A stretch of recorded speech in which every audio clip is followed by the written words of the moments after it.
show is not suitable for children, sensitive men, or insecure women. These are very educational programs that you can learn from, perhaps change your life for the better.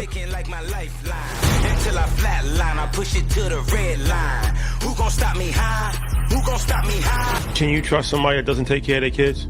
I don't trust no man on earth that does not take care of their children. What's the biggest red flag in a relationship? Low effort and not being honest. Most of the time you would think that a bad financial mistake would be spending money on clothes or vacation or like spending money on women. My worst financial mistake was buying a home. Like a king, give me my crown.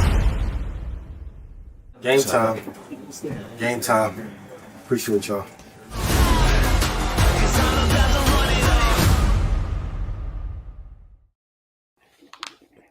All right. Yes. The time has come. Welcome back, ladies and gentlemen. Blackout Hour has returned. The most dangerous time of the week. This is something that, we look forward to. Unfiltered, uncut, personal opinions and views on everything from politics to finances to relationships to foreign policy, you name it. All of the above. Conspiracy theories, all of the above. Health, wellness, we blend it all in and we give you Blackout. Blackout is an experience like none other. So first and foremost, thank you for everybody that's been tuning in, been tapping in. It is a different type of programming than what you would usually see from us, but it's needed. It's needed. It's great conversations, and it's actually a lot of information that's provided as well. So today we got two very special guests. We got the Taylor twins, Joy Taylor and Taylor Rooks, from Too Personal show, and they both are very accomplished, esteemed journalists on their own, and now they've come together to create a show. So yeah, that should be a dope conversation. In a couple of minutes, we'll bring them on. All right, but first, just wanted to remind you guys, if you didn't watch Market Mondays, the legend icon Steve Harvey will be at InvestFest, but he's also doing an InvestFest raffle. Steve Harvey is doing an InvestFest raffle for anybody that buys tickets this week. This week, as in this current week, right now. Ending July 7th. If you buy a general admission ticket, you will be entered into a chance to win $1,000 in cash, a meet and greet with Earn Your Leisure and Steve Harvey, all expense paid trip to Atlanta, which includes flight and hotel. If you live in Atlanta, you don't have to worry about the flight, but if you want a hotel, you can still get the hotel if you want. VIP ticket upgrade, tickets to Family Feud or Judge Steve Harvey show, 1 year membership to EYL University, and then Ian threw in Red Panda as well. And you will have access to our real estate and business creation courses. And if you previously purchased a general admission ticket, you'll get added into the raffle as well. We'll be doing the raffle live on Market Mondays next Monday. So all you got to do is buy a general admission ticket this week and you'll enter the raffle and you will have a chance to win all of those things that was previously listed. So if you're planning on going to InvestFest, this is probably a good week to get your ticket because prices will increase soon. But outside of that, this is the raffle week that you'll get entered into a raffle for a chance to win. So get your tickets to InvestFest, investfest.com. We'll see you there, ladies and gentlemen. Ian, that's a hell of an offer. For sure. For sure. Definitely appreciate Steve Harvey and his team. The meet and greet within itself is a very beneficial thing for sure. So big facts. Yeah, that's going to be a good hit for somebody for sure. And if you haven't watched Market Mondays, watch the playback. That was actually a really good episode. Shout out to Van Jones. We covered a lot of different stuff when it comes to artificial intelligence. We covered the presidential debate. So watch that episode of Market Mondays because that was something that you could probably learn a lot of information from for sure. All right. Ian, anything you'd like to say? Get your tickets to InvestFest. If you want to get rich from the market, go to ianinvest.com. If I made you money, please put yes in chat. Happy birthday to my brother Zaire Franklin of the Colts. Have an amazing season. this year.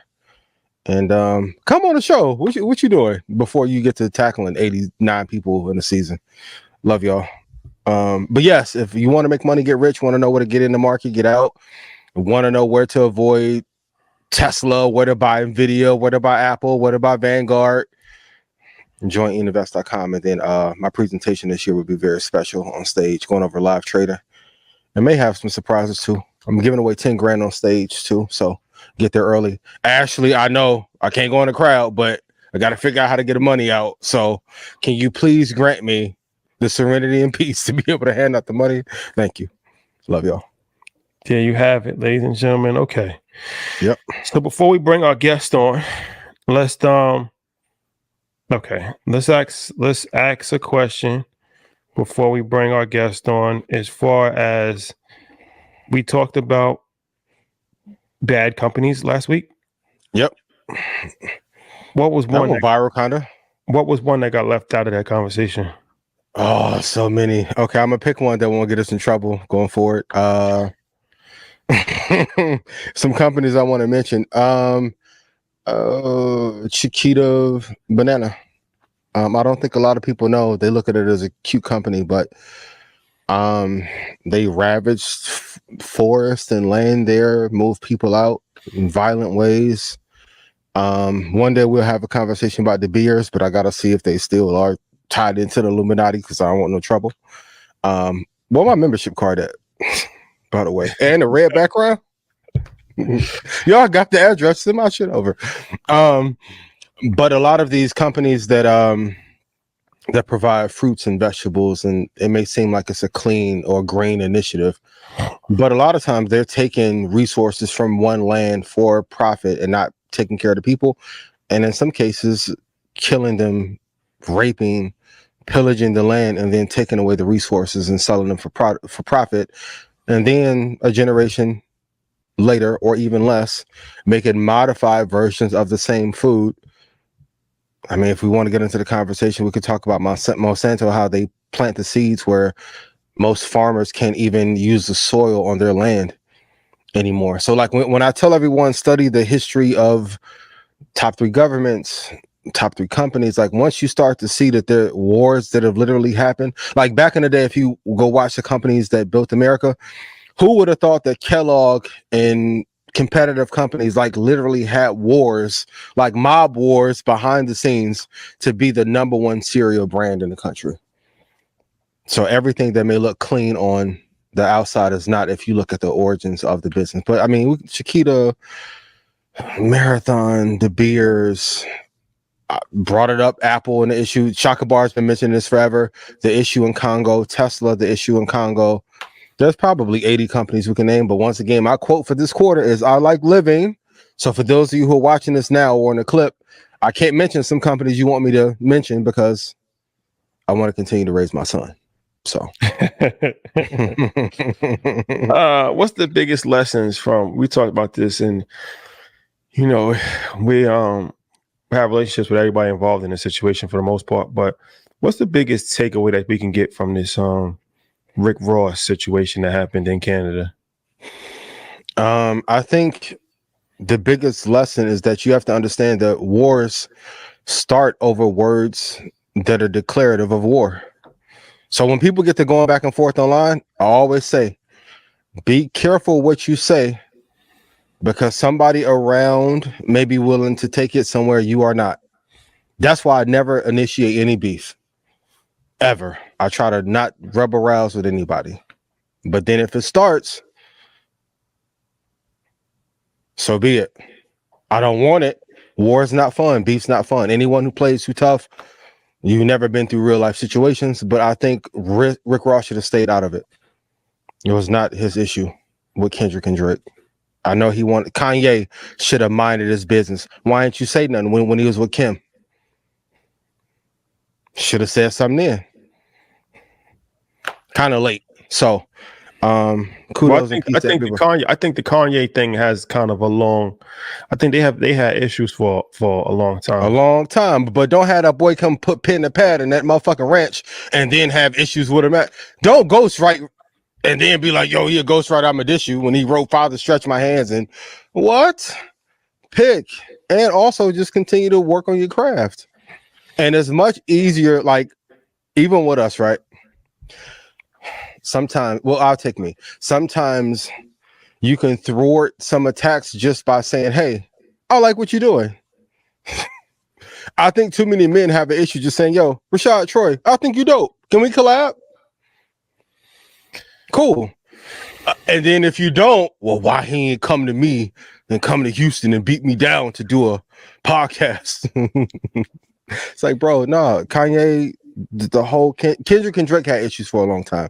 That's cool. But once you start to step in other people's beefs and antagonize, and I need you guys to realize this, there are gangsters and killers in every city on earth. Y'all think Vancouver and parts of Toronto sweet shit is treacherous up there? It's treacherous in London, Chile, Argentina, Arkansas, fucking Idaho. It's thugs everywhere.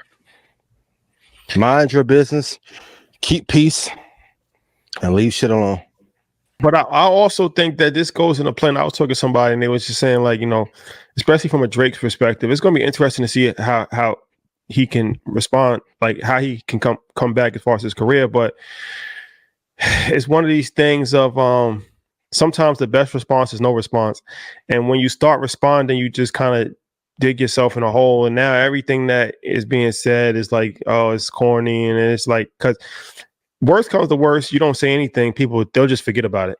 Right. Like in that moment, it might seem like the worst thing in the world, but it's like, like, you know, like you say a little something subliminal and then you just keep it moving. But once you start to go down the rabbit hole, if you're not victorious in this situation, then it's just problem after problem. And that's the problem that Drake's facing right now, right? Where it's like everything that he's doing is getting criticized and scrutinized and people are looking at and it's like, you know, looking back on this, when that Metro Boomin song came out, he could have just brushed it off, or he could have just said something subliminal.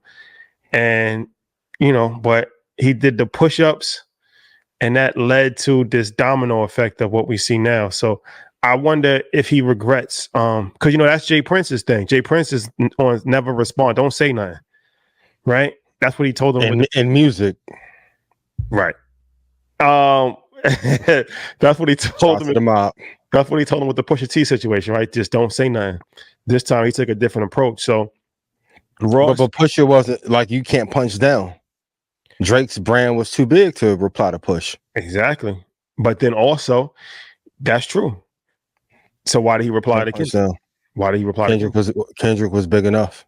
And this had been brewing for 10, 12 years. Troy told me he was dissing on the little SZA song on a Black Panther. I'm like, damn, you was dissing in Wakanda forever. I went back and listened, like, he was really getting at the boy. BET Cypher, one of the best ciphers of all time, went and killed it. At some point, you're going to have a clash. What people are not seeing, though, he got to leave that estate and go talk to Lucian. In order for this kind of activation and Amazon to put money into it and all these people collab, I wasn't just concerned about Grape Street and everybody on stage. I'm looking at, okay, how much press is it? Kendrick probably got $30 or $40 million worth of press.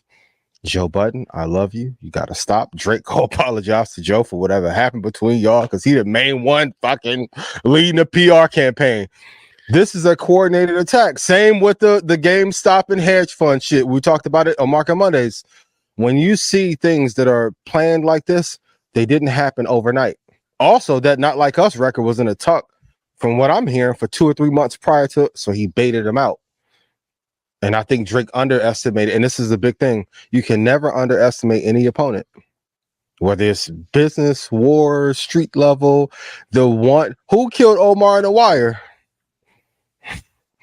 You can't underestimate anybody, man. Killed Omar in the Wire. It'd be the ones that you would never see coming, that's brave enough, or they're young enough to not give a fuck about your little war stories from 2007. I don't care nothing about that. That's a fact. At all. Cool. All right. Well, switching gears. Let's play this clip. This is an interesting clip about if somebody's abusing your baby mother, are you obligated to protect her? So let's play this clip. And says that he will not step in if his baby mother is being physically abused by her new boyfriend because it's not his responsibility. She's no longer under my protection. I take issue with the fact that we are on podcasts and on social media having conversations about how we would treat our hypothetical baby moms. So that shows you that the way a man views his baby mom versus a woman that he's currently dating, that respect level is not on the same caliber. Therefore, I am advising all women to avoid being a baby mom at all costs. Marry before carry. And if you don't think that you would marry him, don't carry for him. And if you don't want your kids to come out just like him, if that thought of a child being just like him gives you the ick, do not carry for that man. Okay. All right. Interesting. It's kind of a weird situation. Okay. First, I'll give my take on this. It's tough. I mean, yes, obviously you have an obligation to protect her, even if you don't care anything about her. Mm-hmm. I think that if your child is in an abusive household, right, that's a direct correlation of what could potentially happen to your child. Or even if it doesn't happen to your child, the psychological trauma that your child is going to have to deal with. That's you don't want your child to be in an environment where their mother's getting abused. And B, if you can protect any woman, you can't protect every single person. You're not Superman. But if you can protect a person, then you should protect the person for sure. Now, with that being said, there is a responsibility on both sides of the situation, because if somebody chooses to be in a toxic environment, then that's something that they definitely have to take responsibility for. And it doesn't necessarily mean a civilian is the person that should rescue them, right? Like there are police for a reason, right? And there's different avenues that you can actually go to, because what could end up happening is that you could end up getting killed trying to step in. So shoot first then. Shoot first then. Well, everybody's not, some people don't even have a gun. So what I'm saying is that mistake. Go ahead. I'm sorry. so yeah, you should definitely protect the mother of your child, no matter what, even if she's toxic, even if whatever, because the common denominator is your child. Mm-hmm. But also, that's a very dangerous situation that should be avoided. And the adult that's in that situation should always take precautions and steps to try to get out of that situation as well. Not just your number one thing shouldn't be calling your ex, right?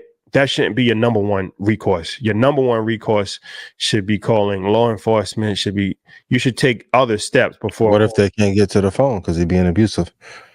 No. Well, you got to get to the phone to call your ex, right?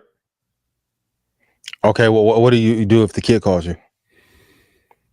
No, I mean, like I said, I'm 100% for protecting the baby mother situation. Yeah, I'm not trying to frame it as if you're. I'm not saying that you should not do that, but I'm just saying that you shouldn't be the only person that can actually help in this situation, right? Mm-hmm.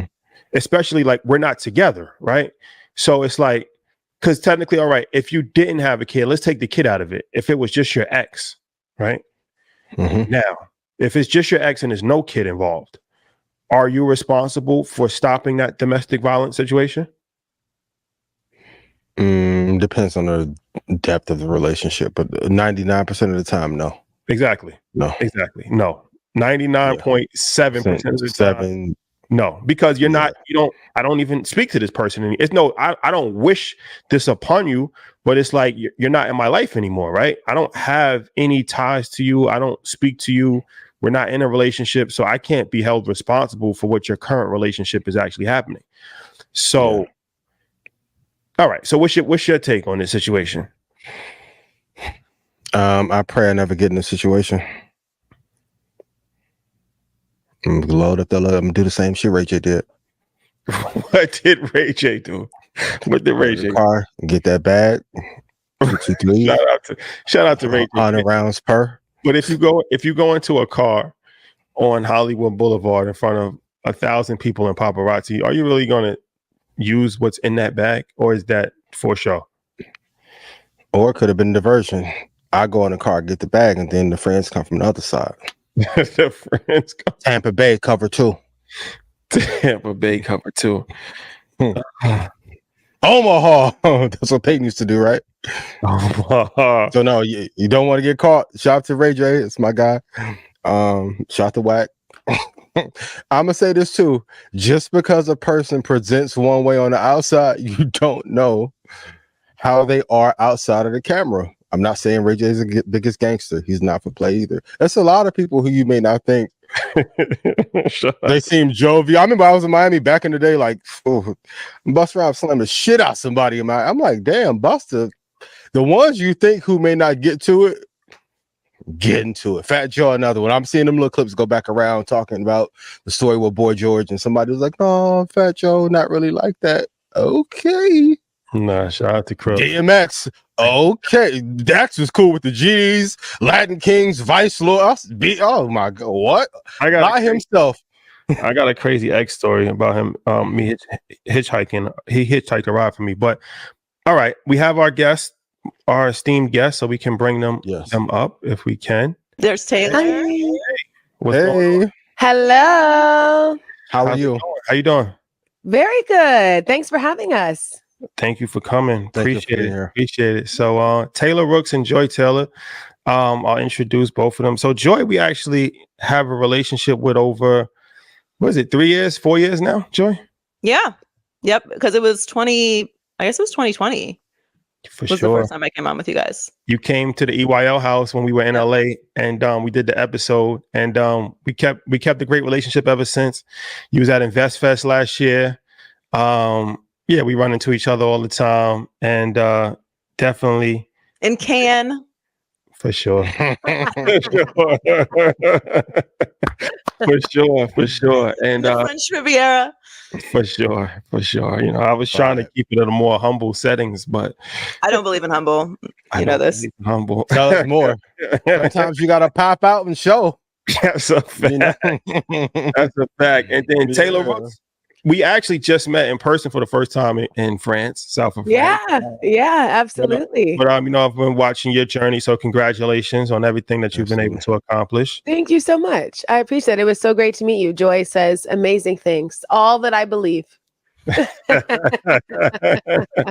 appreciate that, Joy. So Taylor and Taylor, you guys have a show, Too Personal, that's been catching fire all over the internet. So congratulations on that. So yeah, I thought it would be dope for you guys to come on this show. So this is, if you follow Earn Your Leisure, you know, Earn Your Leisure is a platform that's been built on financial literacy and business and economics and stuff like that. But we have different points of views, opinions outside of the realm of just general finance. So we created this show called Blackout, which is an opinion-based show that allows us a lot more freedom to have more trending topic conversations. So I thought that this would be a good setting to have this conversation with you guys, because I think you guys kind of have that same type of vibe, kind of similar going with your show. So we're going to talk about like different topics, and then we'll just, everybody just kind of chime in. And we're going to talk about a variety of different stuff. Before we get to like relationship topics and stuff like that, I want to talk about a very important trending topic. So I know you guys follow politics. So the Supreme Court, they just made a decision a few days ago, and it pretty much allows some level of immunity for elected officials. And this is directly related to Donald Trump. And it's very hot topic. We didn't get a chance to talk about it on our last show of Market Mondays, but I wanted to talk about it here. So I wanted to kind of give you guys the floor. What's your opinion on this? Because a lot of people are like saying this is like we're very close to having a doomed democracy because of this. So what's you guys' take on this situation? Well, I almost talked about this on the podcast today and decided to go in a different direction. We don't really do politics on Too Personal, but obviously politics are something that affects all of us, whether we like to talk about politics or not. And I don't know how much people really enjoy talking about politics. It's funny, I was thinking the other day, remember a time when it was like uncouth to talk about politics or religion or relationships at like a dinner table? Like if you were the person that brought that Or up, money. Yep. or money, yes. You were the person that brought that up. Like you were not invited to the next dinner party. And now it's impossible to escape it.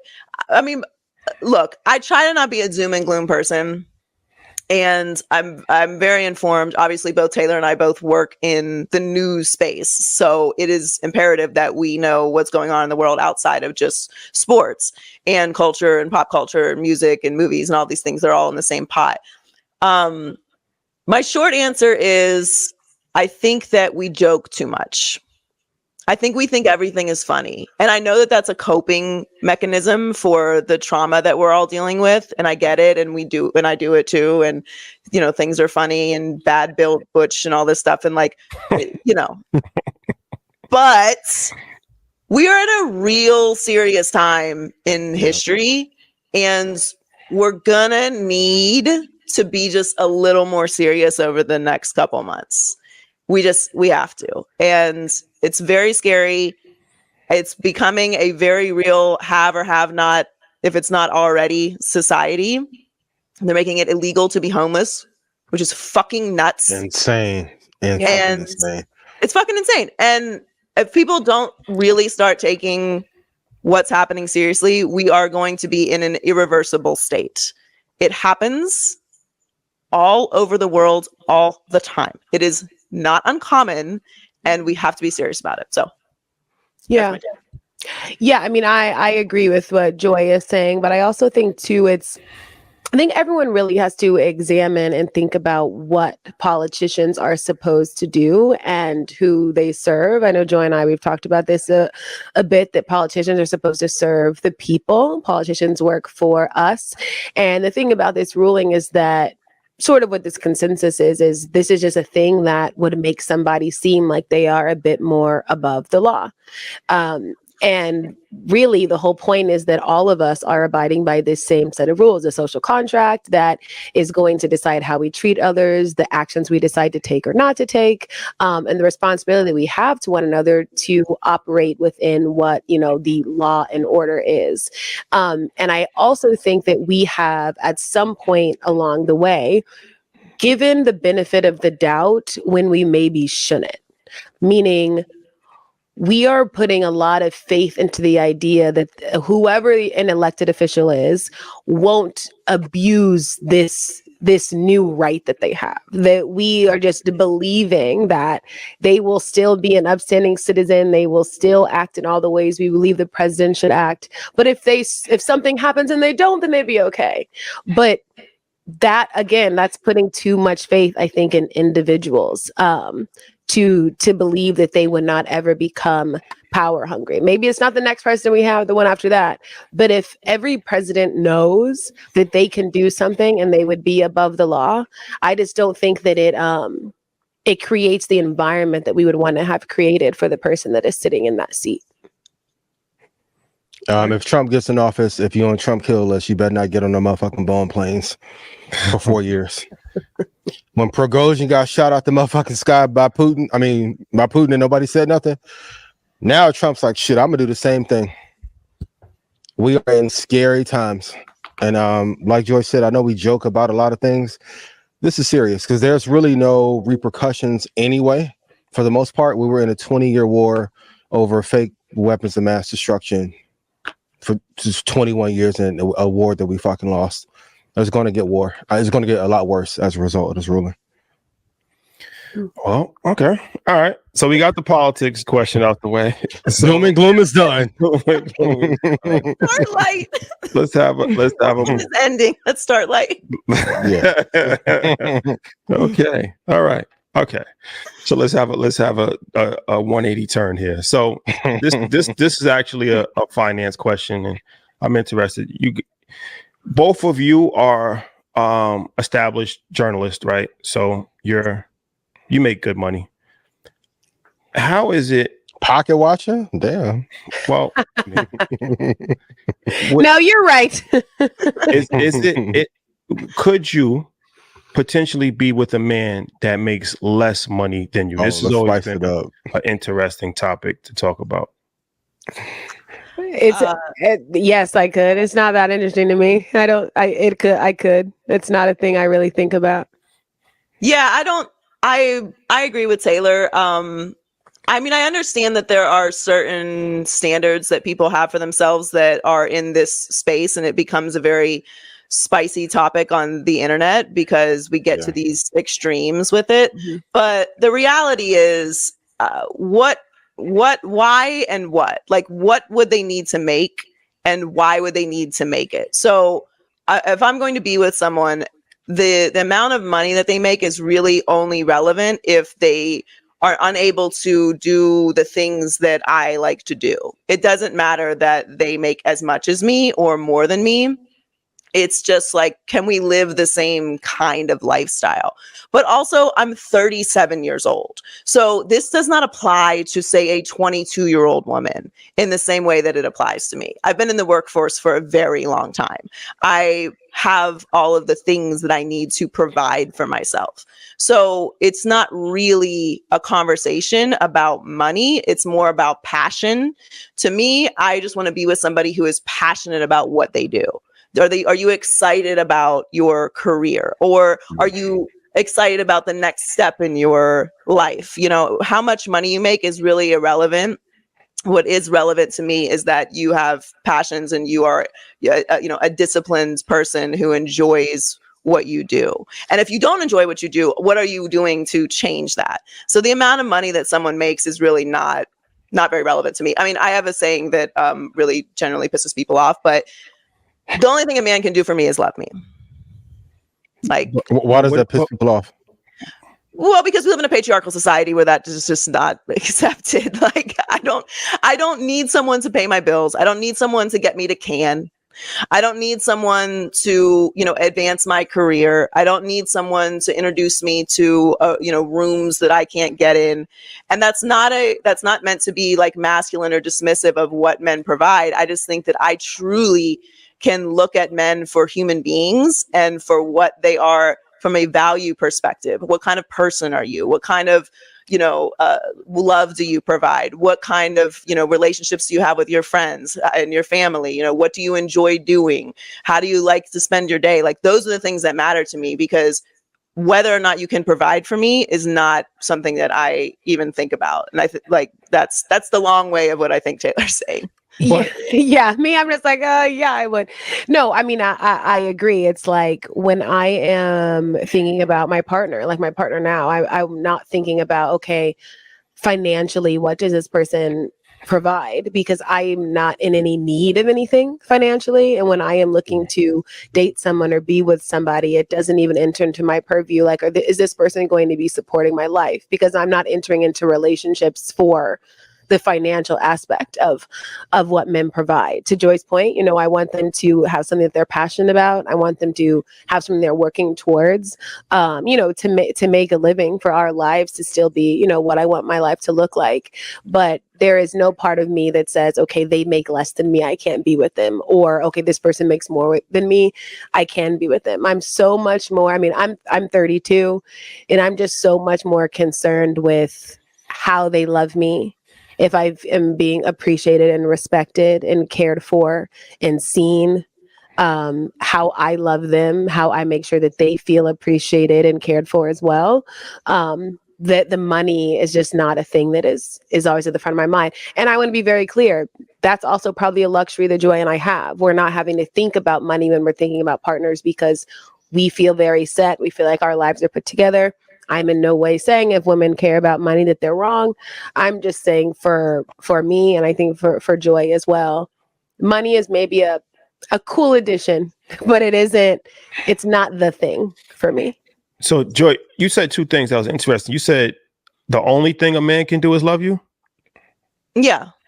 But what does that mean though? Because I feel like you might not need certain things, but they can still do certain things though, right? Like Sure, but when I say that, I mean like I'm not, and again, to Taylor's point, like I'm speaking fully from my perspective and my experience. I do not think that this is like how all women should date or how all men should date, or there are like these sweeping standards that we put on dating that are just silly nonsense. For me, I'm also I'm divorced. So I've like had these experiences and they put me in a different space when it comes to relationships. I have a home. I have a car. My bills are paid. I buy myself whatever I want. I travel to wherever I want. I go to whatever restaurants I want to go to. I do all these things with my friends. I do them for myself.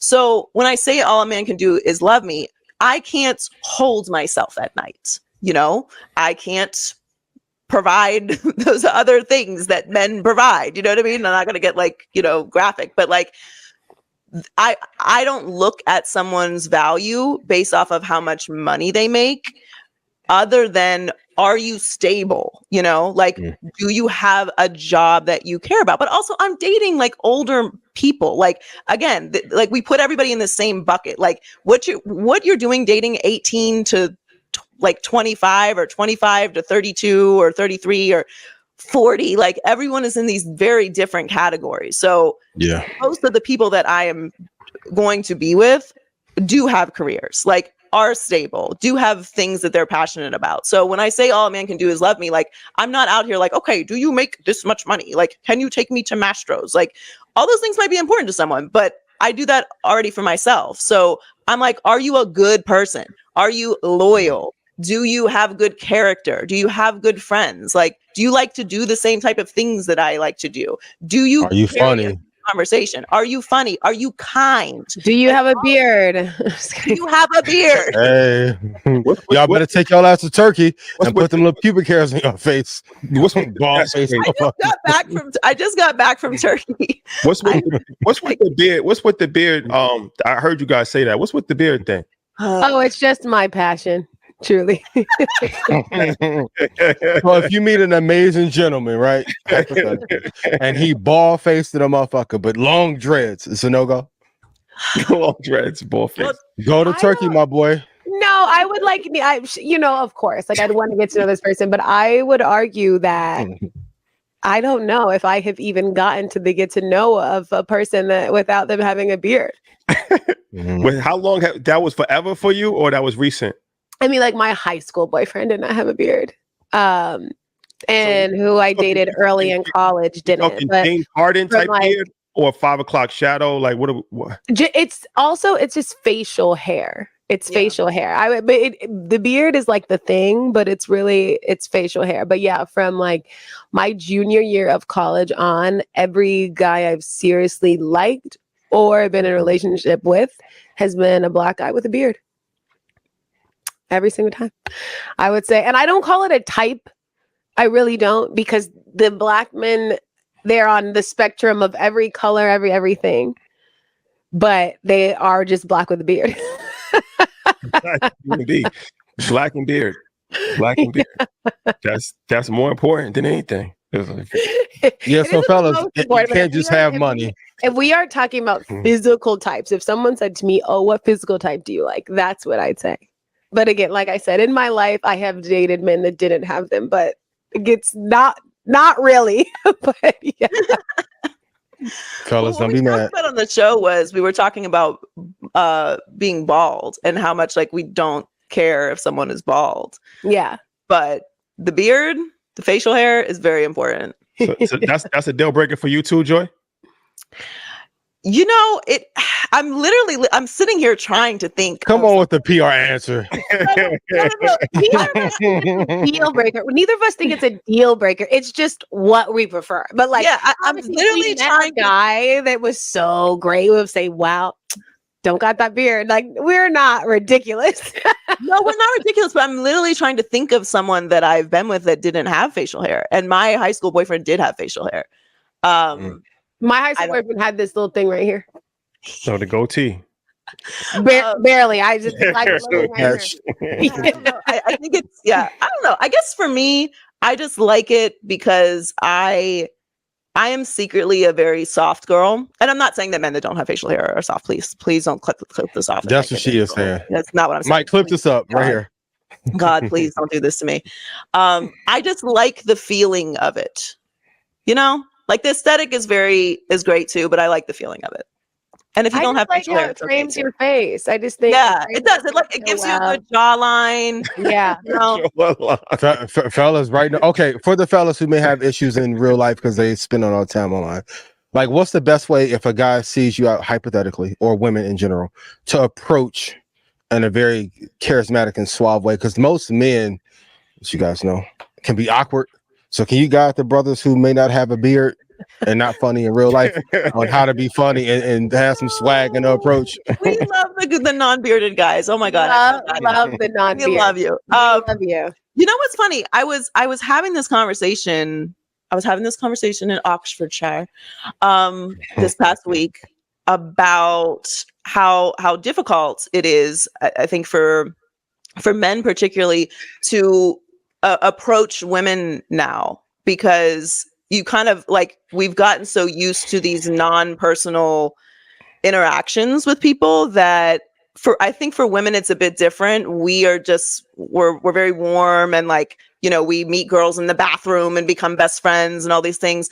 But it's when you lose the habit of game, I guess, in person, it's harder. Yeah. It's hard to tap back into it because there's all these apps and there's Instagram, and like there's just so many non-traditional ways to talk to people that when you get out of the habit of like just approaching someone, that it's hard to tap back into it. And it doesn't matter if you have money or if you're good looking or whatever, like you just get out of the habit of it, and it can be very, very hard to do.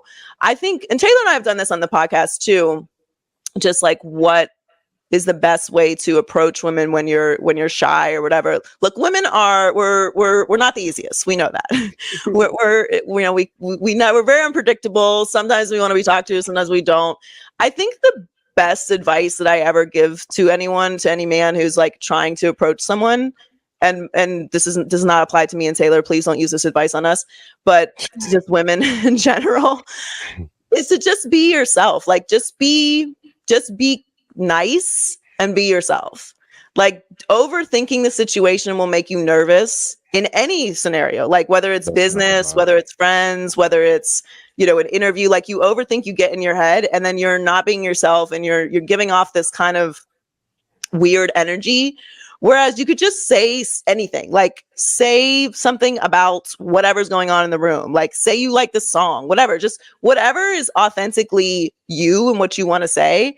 And if they turn you down, so what? There are billions of people in the world. Like, it's okay. Rejection is okay.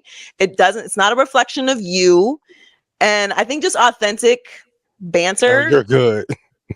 No, fella, sometimes it's a rejection. It's a fact. Of you. Well, okay, sure, but like you shouldn't internalize that, because I think that's very dangerous. Like assuming that you're being rejected because you, like, it's you. Maybe it is you, but like you can't always do that. It makes people angry. Yeah. Yeah. You're very, very politically correct. I'm serious. Nah, say it. I'm serious. It's not you. It's not you. It's just the room temperature. So for Joy and Taylor, the question that I have, you brought up this social media. It kind of changed the whole landscape of how we interact with people just in general, but definitely when it comes to that. But how is it being a woman on social media, like dealing with DMs and comments? And I'm always interested to know how that feels from that perspective, right? Because I'm assuming that it's kind of like, you know, it's overwhelming after a while, but then after a while, it's kind of like, how do you even know what to entertain, what not to entertain? Like, how does that actually all play out? Yeah, I mean, so it's really interesting because I was actually just having this conversation the other day. Like, honestly, as I have gotten older, I've used social media less and less. Like, I'm not really somebody that is on social media a lot. Like, when I was younger, I was on Twitter a lot, or X now. I was on it a lot. I was always tweeting. I was always like retweeting. I never really tweet now. I think I post on Instagram every now and then. I'm trying to get into TikTok, but I just feel like it ain't me, but I'm trying. And so my relationship with what social media has like truly changed over time. Now I really do think it's like just a tool. It's just a thing people use. Like this past weekend, I was in St. Vincent, and the island that we were on, there was no signal. So I couldn't use my phone unless I went to the lobby. Like the only place on this whole island that had signal was the lobby of the restaurant that was on the island. And I loved it. And I felt like I was missing nothing. And it just proved to me how all of this stuff only matters if you're looking at your phone. The minute you put your phone down, it doesn't matter. I have gone through a myriad of things online, and you think in the moment, because you're looking at your phone so much, that it matters so much, but it actually quite literally does not matter at all. Everybody moves on to the next thing the next day. And social media, like I said, it's just a tool. It is the way people discuss things. It is sometimes the best of people, and it's sometimes the worst of people. So social media is like truly just a thing that I think about, like when you turn on the TV. I don't believe it to be real life. And I know that because of how real life continues to exist around me and thrive around me when I am not looking at my phone and looking at the apps. Not to discredit the fact that social media is certainly a different thing for women. And when I was using it in these ways, I always felt that way. But I think in some ways you get really used to it. I think I, at this point, understand how the internet reacts to me and reacts to certain things that I do. And yeah, someone said to me once, I don't get mad when the dog barks at the mailman. It's a dog. It's what I expect him to do. And that's what I think about the internet. I feel no way when the internet says something, because that's what the internet's meant for. It's for people to chime in and give their opinion. It's for men to send a DM. It's for someone to leave a comment. That's like what it is. And I try to take things for what they are. Well, Joy, you do clap back because I follow you, so you can't give that answer because I see you definitely yeah what people say, and you make posts in response to what people say. So I'm interested to hear your take on this. Yeah, she'll have a better answer than me because I'm like, I think people think I'm online more than I am. I'm sure Joy probably thought I was online more than I actually am. Like, I'm not really like I maybe should be better at it. I don't know, but she will have a better answer than me. I'm sorry I gave such a boring. No. I agree with a lot of what you're saying. I think social media is a business tool, and like X specifically, like I used to be up there cooking folk on the Twitter, and now I very rarely tweet for multiple reasons, but like. I have definitely cut back on that significantly. Like I've said, I've retired, but I do pop out of retirement every once in a while. To Rashad's point, I have to let them have it sometimes. Why though? Why? So for me, the why is really because it is much more rare now. Like there was a time where I was cooking people every day, but I was, to Taylor's point, I was using these tools much more often. And I actually do not like that I used it less, not from a time perspective, but I think from the vantage point of my career, interaction with fans is important to me. Like I like being able to, have a banter with a fan about a game, or, live tweeting games used to be so fun. Like reality. So fun. It was so fun. And it wasn't that it was like always wholesome, but at least it was tolerable.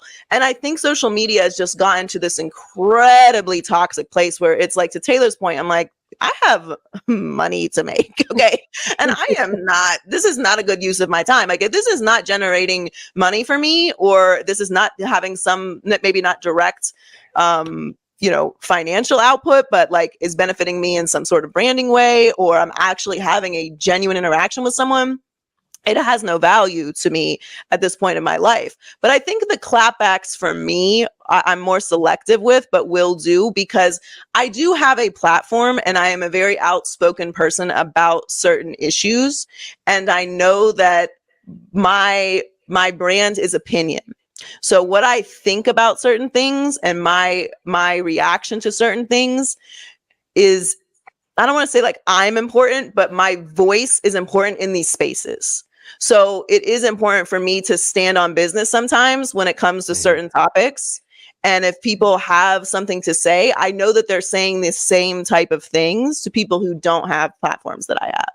So it's not that I'm like being self-important about it, but it's like when people say athletes, you know, the whole shut up and dribble thing, or, you know, that celebrities shouldn't have opinions about politics or social issues or things like that. When people use their platforms to talk about things that they're passionate about, it's not just because they care about it. It's because they have this platform and their opinion is the same as people who don't have this platform. So if I speak about, you know, Pride Month, or I speak about, you know, women in sports, or I speak about domestic violence, or I speak about, you know, something that has to do with politics or social issues, sometimes I don't want to deal with the nonsense pushback, but I know I can handle it. But I also came from I've been in this space for such a long time. I started in sports talk radio. And I tell this story all the time when it comes to Twitter, that we used to have, do you remember like you could text into radio stations? Yep. So like 98% of these texts were just what Twitter is now. Like, fuck you, you suck, I hate you, I like just da, da, da, da, da, da, over and over and over and over again. And our program director would be like, you have to read text from the text machine. And I'd be like, which one of these do you want me to read? Like, what am I supposed to do with this? This is bullshit. I can't even say this on air. So we would pass it to our producer to like pick 2 readable ones to read on air because it was sponsored. But I think my brain got programmed from a very early start in my career to read and consume negative feedback, that by the time that like now it's, you know, I've been in the business almost 20 years. I'm like, this is to Taylor's point. Like, what do I do with this? Yeah, literally. What do I do with this? Look, I want to get a sports question in if we can. Okay, LeBron, you have to talk about this situation. So, Do we? it's interesting. JJ Redick, he's the head coach of the Lakers. He's never coached a game before, and then Bronny gets drafted. So, have we ever seen a person have this much control over a sports organization ever in history? Because I don't think, I was talking to Charlemagne and I was saying that Michael Jordan never had this much control ever. No. Tom Brady didn't have their control. They actually shipped him out when he was Mistake with the coach. LeBron literally, he's running the whole entire organization from top to bottom. So how you feel about this whole situation, and have we ever seen anybody have this much influence and power in sports?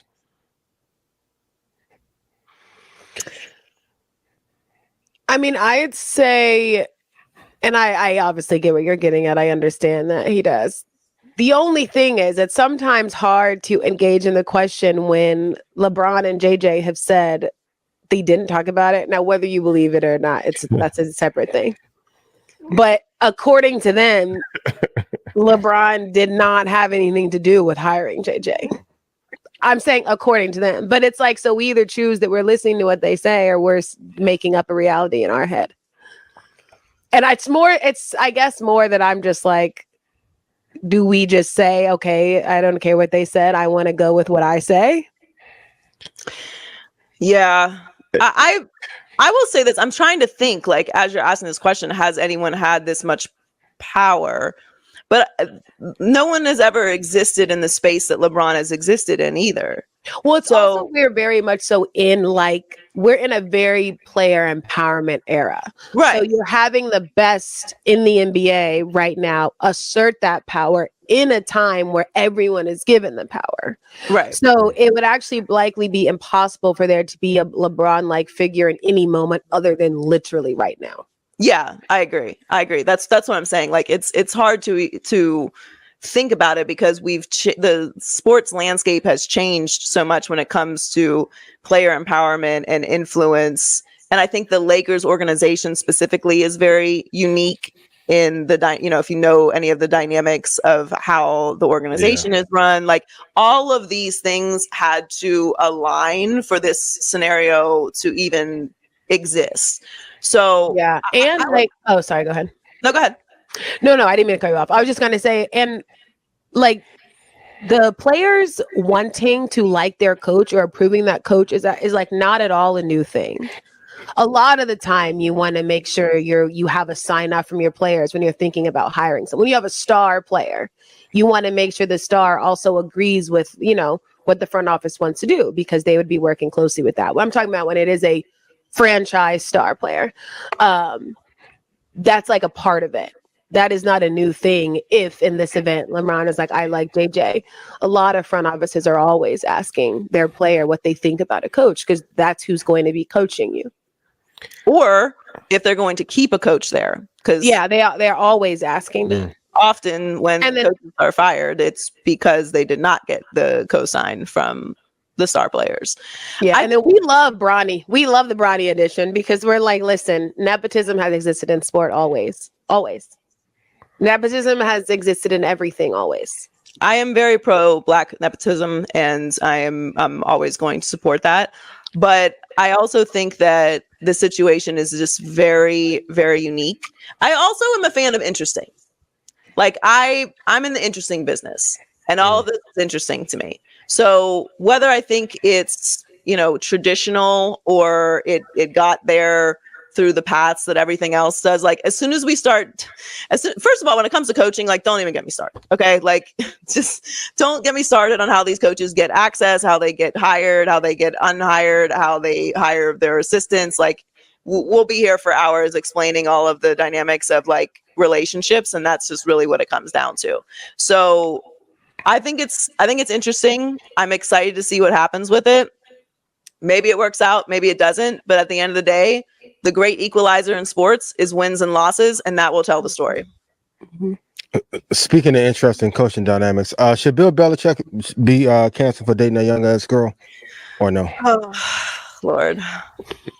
How young is the girl? Talk to her sister. I don't know. She's young as hell though. She's in her early 20s. How old is Bill Belichick? 78, according to my reporting. you let go of Tom Brady, but picked her up. He's in the 70s. Yeah. Nasty ass out of here. I'm gonna opt out of the answer to this question. And Taylor, you can opt out as well. Thank you. We're gonna opt out. He's the greatest football coach of all time. Bad decision maker. This nasty. Too much ego. Yeah. Yeah. We've had the conversation on the show a lot about if he is the greatest coach. Can we talk about it? Come on. He's certainly the winningest coach. I think when it comes to coaching, it's very difficult for me to say he's not the greatest coach of all time, because one, I value championships a lot. And I think that while it's very obvious that Tom Brady's proximity to him was essential for those championships. Like obviously we see that, and especially because Tom went immediately and won another championship at another organization, and we saw what happened with the Patriots since Tom Brady has not been there. So I think that puts Tom in this. It's why like I have a rule on the show, like we don't compare Tom Brady to anybody. Like start the conversation after Tom Brady. Like put Tom's up here on the shelf, like up here. Start the conversation. Then it's everybody else. There's everybody else. Like he has to be over there. But specifically when it comes to football, like there's two sides of the ball, and Tom had incredible defenses. He had obviously a ton of turnover year after year with personnel. He had an unbelievable offensive line coach, like a legendary offensive line coach. Like while Tom is obviously the GOAT, nobody can tell me anything about Tom Brady. I can't just in my brain separate 20 years of consistency and what that provides to a winning atmosphere, particularly when you have defense and special teams and you have like just so many moving parts. Like Tom was the winner, but I can't just say that Belichick was like not great. Well, yeah, I was going to say everything that you just described is why Belichick is the greatest coach of all time, right? Because he set the culture, and no matter who was there, they had different receivers. They have the culture stayed the same. Everybody was disciplined. Everybody stayed on track. And that did Mac Jones stay on track? Okay, but my thing with the Belichick thing is like Yes, of course, Tom Brady was a large aspect of it. Every person understands that, and like Joy said, especially the fact that he went and won a championship very soon after somewhere else. But in sports, what we are preached to about all the time and talked to about all the time is that winning is the most important thing. That you should be judged by your winning, you should be judged by your championships. And for me, if there is a coach that you can point to and say they're the winningest. Is that what we're judging people by or not? I think that a lot of times in sport, we like to give concessions to people that have not won. But then when people are winners, we want to create all these reasons why they maybe won. And it's just like interesting to me. It happens because for whatever reason, I think it's hard for people to fully digest like what greatness is, mainly because we always want to chop down Goliath. When really, if we are saying winning is what makes you the best, and we can point to that. Like I like, does anyone not think that Nick Saban is the best? Well, I think that you bring a very valid point. But sometimes winning doesn't tell all. Like, so if that's It the doesn't case, tell the full story, but it tells a very story. important part of the story, which is that they won. it's like Bill Russell would be the greatest basketball player of all time, right? But nobody thinks that Bill Russell is greater than Michael Jordan or LeBron James or a variety, Shaquille O'Neal, Kobe. So I agree with you, but I think we have to kind of. But I have another question. All right, before we leave, But why didn't he get picked up if he's the greatest? Who? Because I think, me personally, I think that has Belichick. more to do with how he runs the franchise. I think it has to do with the culture, and maybe has to do with some people believing that how he does things is not how the NFL runs now. Yes, Especially with like younger players.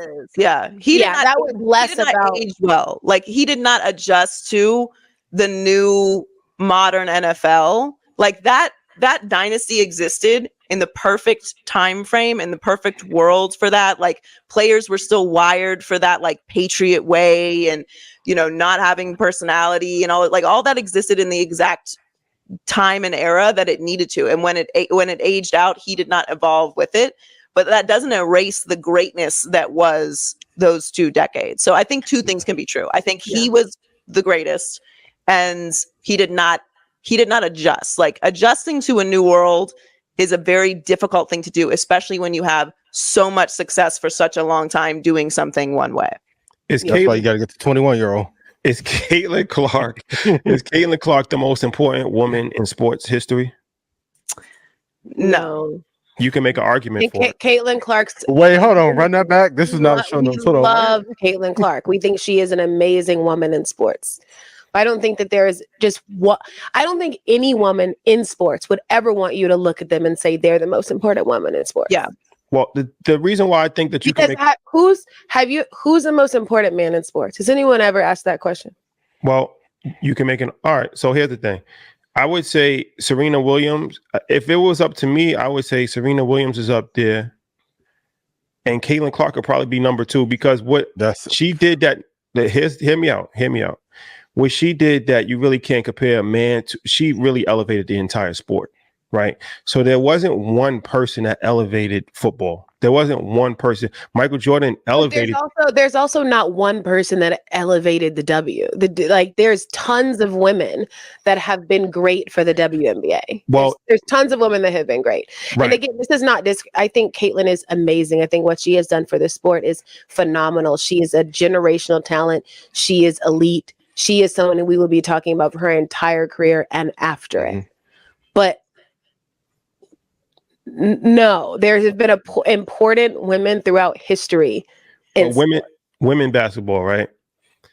Nobody has done what she's done for the sport of women's basketball. So when I'm saying that, I'm a fan. I'm watching the game, right? And I know that there's been women that have been great players forever, but the vast majority of people were not interested in the sport of women's basketball. Well, then maybe that's a question about the vast majority of people and less about the women in the league.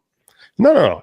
But I'm just saying it is. Though. It took. The women have been good for this entire time. Right, but it takes somebody. To transition the whole situation to. She did a 180 pivot for the game. But you could make this argument. The audience caring about women's sports before it, But you can make this argument about any sport. Like Serena Williams, obviously, is a majorly impactful figure, not just for tennis, but for women's sports and sports in general. Yeah. But what about Billie Jean King? So you can't tell the story of women's tennis without Billie Jean King. So obviously Serena is this, but how do you get to Serena without Billie Jean King? How do you get to Sha'Carri Richardson without FloJo? And Jackie Joyner Kersey, and Jackie Joyner Kersey. Like, how do you get to these stories without the other and before very impactful women? Like, you how do you get to Michael Jordan? You can't get to Michael Jordan without Magic Johnson and Larry Bird. You can't get to LeBron James without Michael Jordan. So like there's all like the journey and the history of all of these sports are you can't limit it to one particular person. And it's not because we do this a lot in sports. Like the thing that's happening right now is the greatest thing. It's the greatest thing. We've never seen anything like it before. It's the most impactful thing. It's wow. Like nothing's ever happened like this we've ever seen. And then everyone settles down and you realize that in fact it has happened before. Like what Caitlyn Clark is doing for the sport is incredibly impactful. She is a transcendent star for multiple reasons, and she will have an incredibly great career. And there is this permeating idea that if you say anything just factual about women's sports that even can be slightly perceived as negative towards Caitlyn Clark, that you're hating on Caitlyn Clark. And what I think the frustrating part for women who have watched women's sports, women who have played women's sports, women who have appreciated women's sports before Caitlyn Clark came along, is there's this dismissive energy of like, well, you guys have been here and you've been watching and going to games and, you know, doing all these things and playing sports, but we know better because we're watching now. And it's just silly. And I really think it's doing a great disservice to Caitlyn Clark.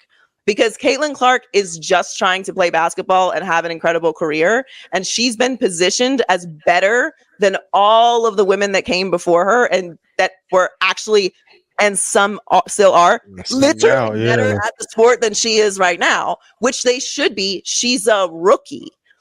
But I think I also think it's interesting, like, and not saying this about you, Rashad, but I'm like, do you, because maybe you are, have you watched enough WNBA to have enough knowledge about the players to know who was the greatest player?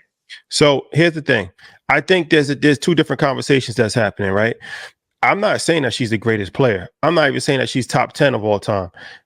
You can transcend something without being the best. I never said she was the best. I said the most important, right? So it's like Jackie Robinson wasn't, and I'm not comparing her to Jackie Robinson, but I'm just saying Jackie Robinson, if you study the history, he wasn't the best black baseball player at that time, but he had the opportunity. They felt, so there were other black baseball players, Satchel Paige, there was other black baseball players that were actually statistically better than Jackie Robinson, right?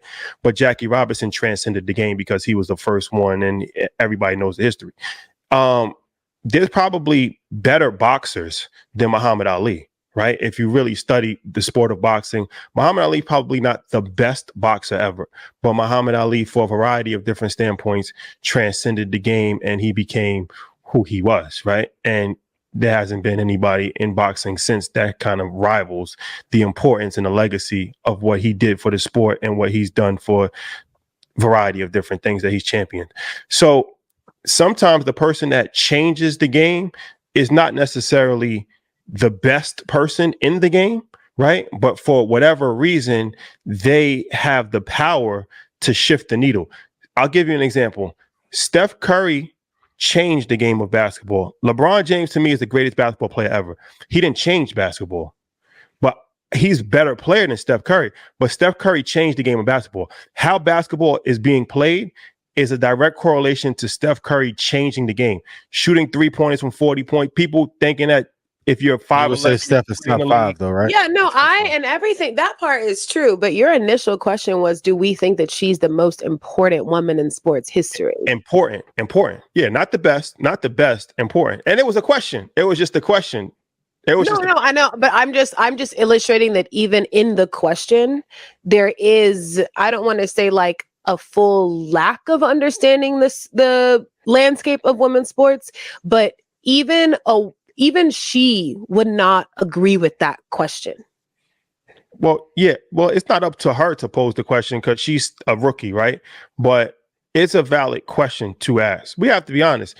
Women's basketball has changed. And all of women's sports is in 12 months. We've never seen, they're doing photo shoots now. Everything has changed with women's basketball. It's changed. Right, but the question wasn't, is she the most important figure in women's basketball? Is Yeah, what said all the is the most important women in women's sports? Well, I also I followed that by saying Serena Williams. I think Serena Williams is up there. No. Wait, so can I ask a question? Why is Serena on your list? She's comparable as far as what she did for the sport of tennis. So tennis, at one point, women's tennis was more popular than men's tennis. And that's one of the rare sports. There's not a lot of sports there's not a lot of major sports where women get just the same amount of attention or even more attention than men, right? That's not common in major sports.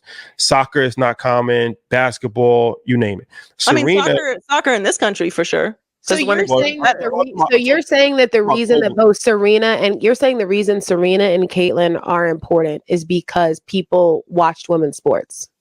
Well, yeah, they've elevated the sport, right? They've elevated the sport to the forefront of culture, right? So Serena's not important because how great she was at the sport that she dominated. Of course, that's a given though. But I'm just saying, as far as her impact, right?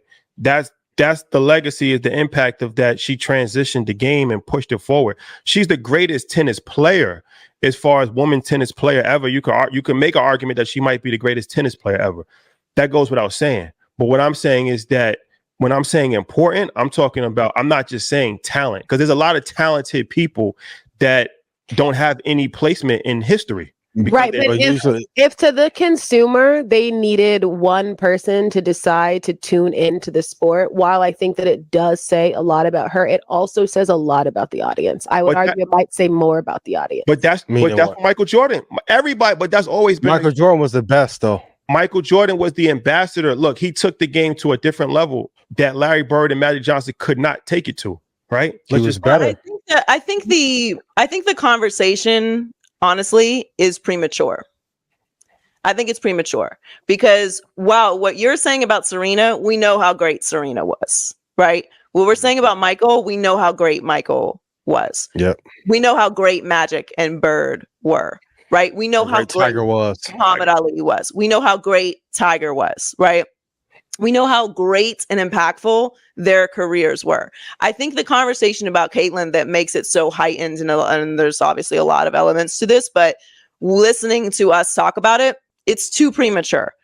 Yep. Caitlan was the most impactful college basketball player. Like she broke Pistol Pete's record. That is insane. Insane.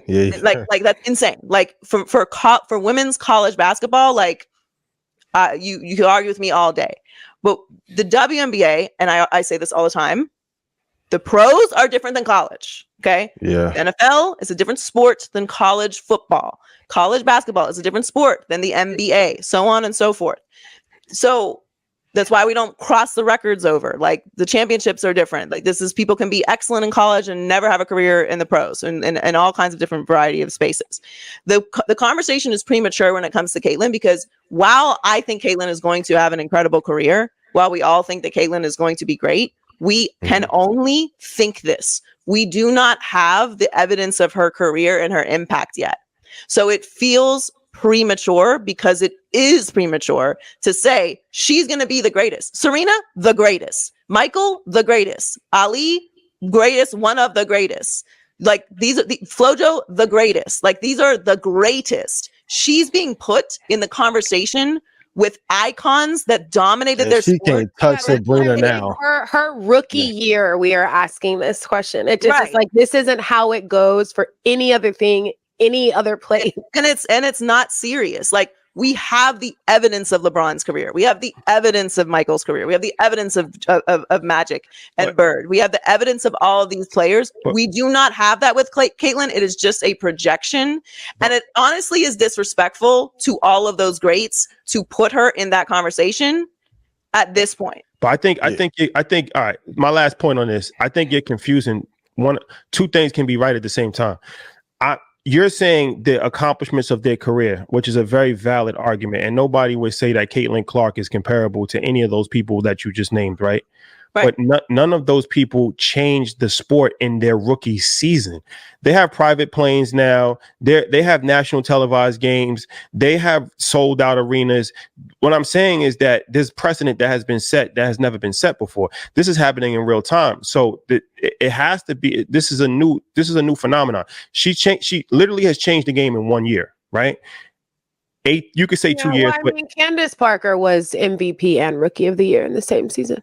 No. I'm not talking about talent. I'm talking about they don't have private planes. Yeah. They wasn't on national televised. They didn't have to change the arena to get a bigger arena to fit more people. They wasn't selling this is things that I'm seeing in real time happen, right? So what I'm saying is that those other people we're judging off of a long period of time. I'm not saying that she's the greatest player. I'm saying what she's done in 18 months has transitioned basketball is the second biggest sport in the world, right? Outside of soccer, right? So it's an important sport. It's a global sport, right? And America's the biggest market. She has positioned the league in the sport of women's basketball to be completely overhauled and looked at differently in an 18-month period.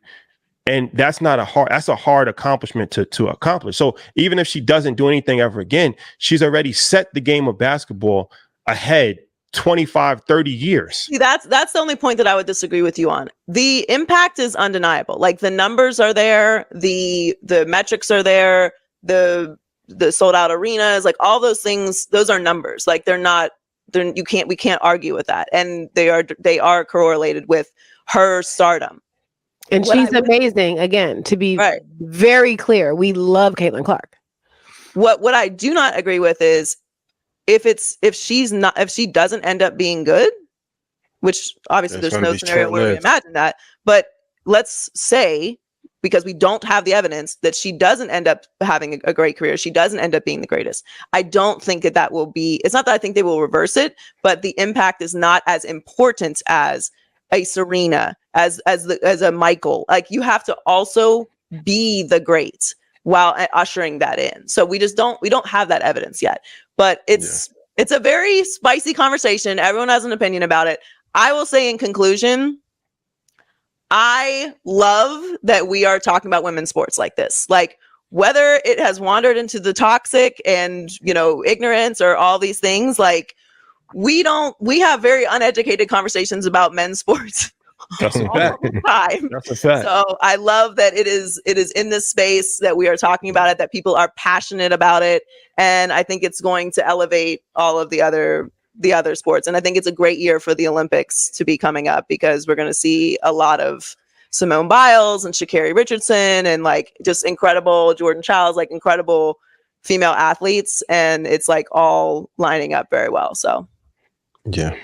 There you have it. All right. One final question, if I may. For the women who may aspire to be in your seat and break into media, what advice would you give them to dominate a competitive landscape as you two have in your career? I mean, I would say what I know Joy and I always say, which is that you have to be yourself. You have to understand what makes you special, what makes you different. I think that if you are in a space like this, there are a lot of people that want to be in it. And the worst thing that you can do is try to mimic people that are already in it or people that are standing to your left and right. Any single person that you look to in this space, that you enjoy their work, that you support their work, that you admire what they have built, it's because they have mastered what it means to be them. There are not really many people in this space that are alike. And that's by design. It's because you all bring something different to it. So I think that when you're young, you have to really be able to sit and ask yourself questions about, why am I different? we're all special, every single person, but it's like, what's the thing that makes me special here? And it's a lot of, figuring out what you're good at, figuring out what you're bad at, but just above all else, figuring yourself out. I think is the most important thing. My entire career opened up when I realized that I needed to just act like me. I remember the exact day, I remember exact moment, exact job I had, and how my entire career just elevated when I decided to do that. So that's the number one piece of advice I'd give. Yeah, I co-sign everything that Taylor said, and we get this question a lot, and it's always that, like, being your authentic self, because like you two are very different, and that is what made you successful. Like, you can't mimic what other people do. I think you should study greats. Like, I think it's important to study the habits of what great people do. I think it's good to adopt, advice from people who are in other spaces that you're aspiring to. That's important. But to completely try and steal someone's personality, or try and, be the lesser version of what they are, is only going to be a disservice to you. So I agree with everything Taylor said. What I would add, and I know Taylor agrees with this as well, is do not get discouraged by no. You're going to hear no for your entire life. Like, we still get no's. No is not always the worst thing. No, in fact, can be one of the best things that ever happens to you. Yep. People absorb no's as rejection and absorb no's as a failure. And to me, a successful person is someone who did not give up. And you're going to hear no's, you're going to get declines, you're going to not get that job, you're going to not get that role, you're going to not get that promotion. You have to be very, very resilient.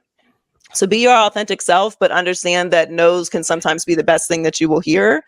And understand that no's are they're a part of business. They're a part of everything that you do in life. You're going to hear no a lot. And then no matter what level you reach, you will still hear no. So don't internalize that no as like the end of your career, or, no, you're never going to break through. Like, that's not how it works. It can be discouraging, and there can be a lot of no's all at once or in a row, but you have to be able to push through those. Yeah, for sure. A lot of no's, like a lot of no's. Well, thank you, ladies. How can they watch the show? Yeah, and anything else you want to kind of let the audience be aware of? Yeah, you can follow at Too Personal, right? On it's Instagram, Too Personal Show. Yep. Yeah, at Too Personal Show on Instagram, on X. You can like and subscribe on YouTube if you search at Too Personal Show. And you want to tell me where they can send voice notes, Joy? Yes, we have an advice segment. The rest of the show is not advice. That's just our opinion and experiences. But the advice part of the show is toopersonalpodcast@gmail.com. And we've been really grateful for all of the response to the show. Thank you guys for having us on, and Shad for always being a big supporter. We love what you do, and we love Earn Your Leisure, and that you guys have really poured into the community. I know I always gasp with Shad every time I talk to him, but he does this little embarrassed thing, but I'm really proud of you guys. What you guys do is really impactful and important, and financial education is super important to our community, and I love what you guys have built, so I'm very proud of you. Thank you. This episode was tailor-made. Thank you for having us. For sure. Thank you guys. Thank you guys. I appreciate you so much. Yes. That was great. I don't know why they say that's so controversial. Social media, man. Yeah, social media, man. Social media. Yeah, so, man. Any clip. Social media, man. Yeah. Get you every time. Okay, and let's sorry I let them gang up on you about the Caitlyn Clark thing. I should have. It's controversial. It's one of these things. I'm glad I asked the question, because it's she is most impactful. Well, can the player that isn't best be the most impactful in the long term? For sure. It's like has it happened before? Is the player that's not like I said, I mean, if you look at not of all time, but in this era, you can make an argument that Steph Curry is the most impactful player. You can make an argument. For sure. But Steph top 5 this era? Yeah, for sure. Definitely. Okay. But you can't make an argument that he's the best player of this era. That'll be a difficult argument. He wasn't even the best player on his own team. Yeah, but who was better? Kevin Durant. 2-time final MVP. Oh. Hey, and if we're gonna be real, if they would have let Draymond ass go, Draymond, I want no smoke. I fuck with you. That boy Clay may have been better off too. It's a lot of little boy. They blew up a dynasty for no reason. You literally got you had 3 of the best shooters of all time on one team, and they like playing with each other. You making Draymond ass off, yo. You're making this more complicated than it needs to be. They win 73 games. They're the best team ever, right? And then ego, pride gets in the way, and before you know it, Kevin Durant leaves. He didn't even have to leave. He just left to go to Brooklyn. Draymond. Yeah, and it's like, imagine if KD would have stayed. How would that team have looked? Insane. We wouldn't be here if it wasn't for Draymond's ego. That's a fact. It's usually the one who don't have the equivalent talent to be rebel rousing. Rebel rousing. Shout out to Draymond. All right, let's get a little spice before we leave. Is the BBL era dead? And not BBL Drizzy. Yeah, he'll be fine. Is it over? I ain't like that. I think so.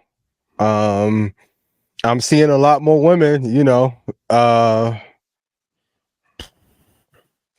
slim down some and, take out the accessories and just rock their natural body, which is a vibe.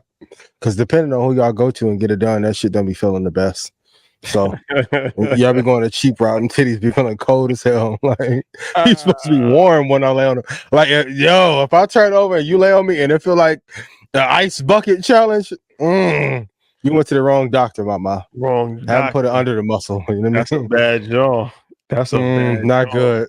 Well, I went to Colombia and got it for 35. You need to go back. That's a bad jaw. So, but yeah, I'm glad to like the natural body vibe come back in. Shout out to anybody if you had enhancements. I'm not judging, but I think it's over with for a little bit. Or they're doing like the natural mommy makeover. It's definitely not over. It's definitely not over. It might be, but the super big ass with the yeah. Let's not get ridiculous here. Ridiculous here, yeah. Okay.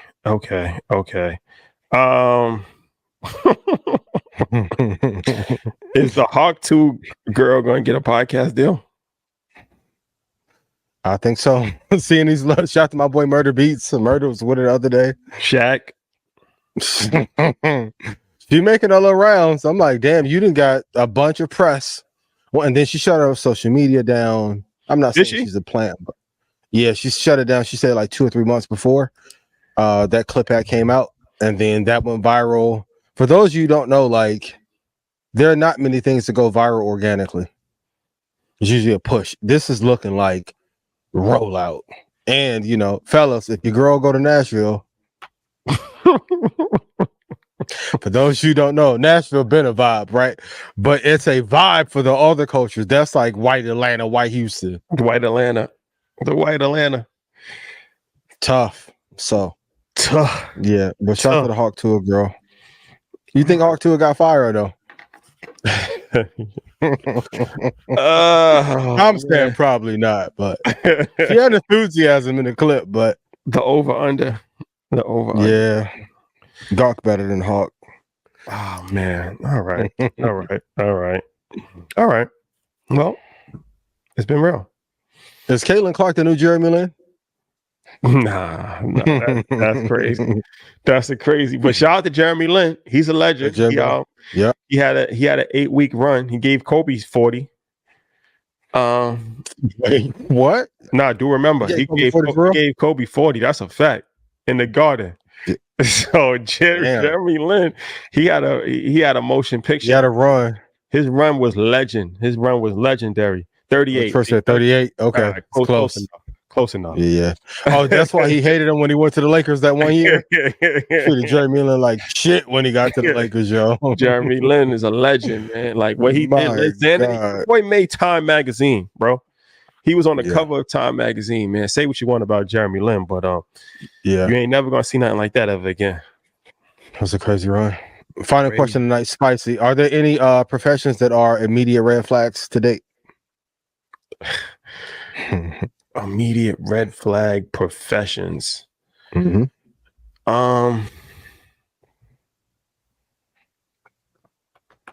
We can do the Joy and Taylor. Shout to them. Listen, they put on a master class, and especially when I brought up that Belichick. I want to table it. What do you say about this? We can wait till next week. Cliffhanger. Hey, let's do that. The audience, what do you think? What are some? Yeah, let's do that. Let's put it on the audience. What does the audience think some red flags are in a relation that you shouldn't be dating? Yeah, men or women. Yeah, I'm interested. I got a good 5, but I want to see what they say. I want to be loved this week. Love is all we have, ladies and gentlemen. Absolutely. All right, blackout hour has come to an end. Oh, it's been real. We'll see. Kendrick told that boy, "Oh, Kendrick, stop, bro." Then he about to put on a whole album full of fire. Oh my god, what Drake got to do? They should just do the ad-libs on that. They should just do the ad-libs. Wop. Oh man! Shout out to the boy. Y'all be careful in Toronto. The wasps is moving around real tough. Shout out to Presser. The wasps. Shout out to the wasps, man. Be careful. Okay. All right, y'all. It's been real. Yep. Till next time.